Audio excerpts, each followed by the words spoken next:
Marais, il y a des façades qui semblent respirer, comme si le quartier retenait encore la trace des pierres murmurées ici depuis 1000 ans. Des cloches, des psaumes, des chants liturgiques, des appels du passé. Aujourd'hui, on part à la rencontre des églises, des temples, des synagogues et des mémoires qui se superposent.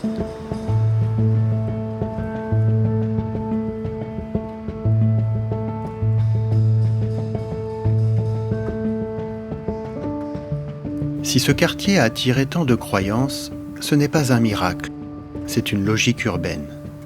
Le Marais, dès le Moyen-Âge, c'est un espace en marge, hors de l'île de la Cité, hors du cœur administratif, à la frontière du monde marchand. Et les marges, dans l'histoire de Paris, ce sont des refuges pour les artisans, pour les communautés étrangères, pour les religions minoritaires.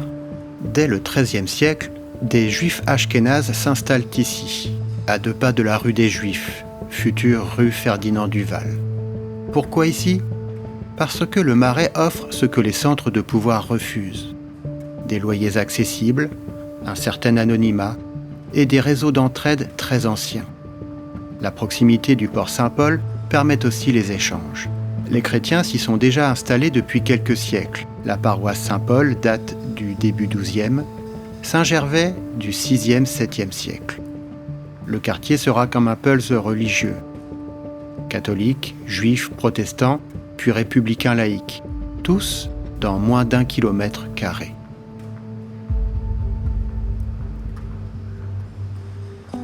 Ici, on change d'échelle. Saint-Paul-Saint-Louis, c'est l'arrivée du baroque à Paris, importé par les jésuites au XVIIe siècle. Une église pensée pour impressionner, pour convaincre, pour envelopper le fidèle. Construite entre 1627 et 1641, bénie par Richelieu, son style est très inspiré du Gesù de Rome. C'est l'une des premières églises de Paris à avoir un dôme à la croisée du transept, comme les églises italiennes. Le dôme s'élève à plus de 50 mètres de haut. Ce lieu raconte un moment où le Marais était le cœur du pouvoir. Les hôtels particuliers des ministres, conseillers et financiers étaient juste à côté. La foi n'était jamais loin de l'ambition. On vient toujours ici aujourd'hui pour prier, et à l'époque, on venait aussi y voir et être vu. La religion dans le Marais a longtemps été un théâtre politique. Saint-Gervais, c'est tout l'inverse. C'est la paroisse la plus ancienne du quartier. Le lieu d'une foi beaucoup plus enracinée, moins démonstrative.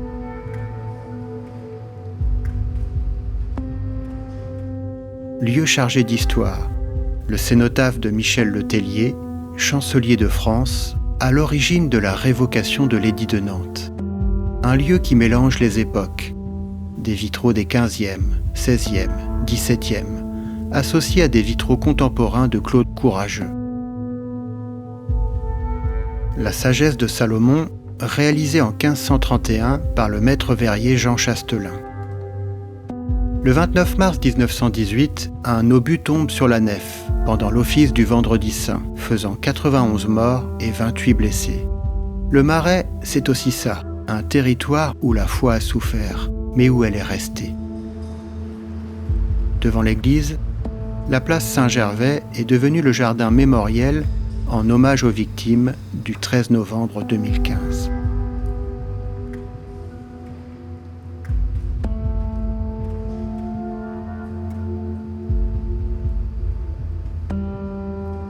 La présence juive ici remonte au XIIIe siècle. La communauté est importante ici parce qu'elle n'a pas le droit d'être ailleurs. Le Marais devient pour les Juifs un lieu à la fois de vie et de mise à l'écart. Leur quotidien est rythmé par les métiers tolérés, friperie, modification de vêtements, brocante. Le Marais conserve plusieurs synagogues qui témoignent de cet enracinement. La synagogue des Tournelles est construite en 1876 par Marcelin Emmanuel Varcollier. Elle est consacrée aujourd'hui au culte de rite séfarade. Des sculptures représentant les tables de la loi se détachent de la façade ornée d'un vitrail en rosace. C'est la 2e plus grande synagogue de Paris. En 1913, au cœur d'un Marais populaire, vivant, l'architecte Hector Guimard conçoit une synagogue Art Nouveau. Un geste moderne, audacieux.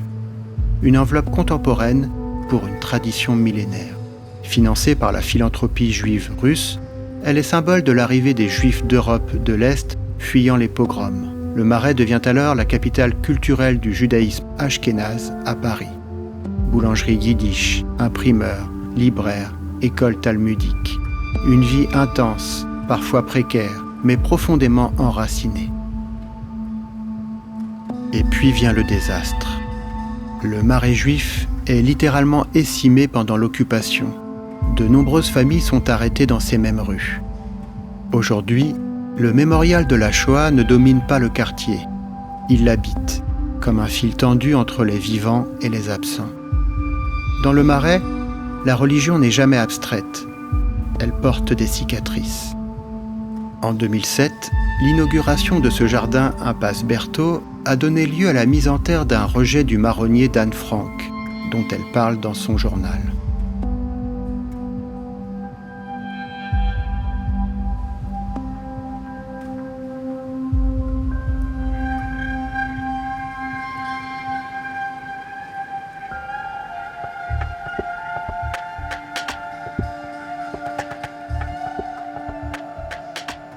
On oublie trop souvent que le Marais a aussi été un foyer protestant. L'église des Visitandines est fondée au XVIIe siècle. Elle devient un club républicain sous la Révolution. Depuis le début XIXe, c'est un lieu du culte réformé, le Temple du Marais. Rien à voir toutefois avec l'enclos du temple de l'ordre des Templiers. Rue des Archives, l'église des Billettes est réservée au culte luthérien depuis 1808. C'était auparavant une maison de religieuses. Le Marais est un quartier de métamorphose. Les mêmes pierres changent parfois de religion, mais pas de mission. Certaines présences religieuses ne sont plus que passées. À partir du XIIe siècle, les Templiers achètent des terrains dans le Marais, puis créent un siècle plus tard une véritable cité fortifiée, le Temple. C'est en partie dans le square du Temple actuel qu'était située la forteresse. Le cours de l'histoire a effacé les monuments. Des noms de rues témoignent néanmoins de cette présence religieuse marquée. Le quai des Célestins fait référence au couvent de l'ordre créé par le pape Célestin V. Le site a été transformé en caserne, aujourd'hui siège d'unité de la garde républicaine. D'autres spiritualités très discrètes sont uniques. Rue Payenne, il s'agit du seul temple positiviste d'Europe. Les spiritualités multiples composent l'âme du Marais. Les églises, les temples, les synagogues et les mémoires se superposent. Dans le prochain épisode, nous irons à la rencontre du Marais des artistes, un atelier à ciel ouvert, une matrice où Paris a réinventé son propre visage.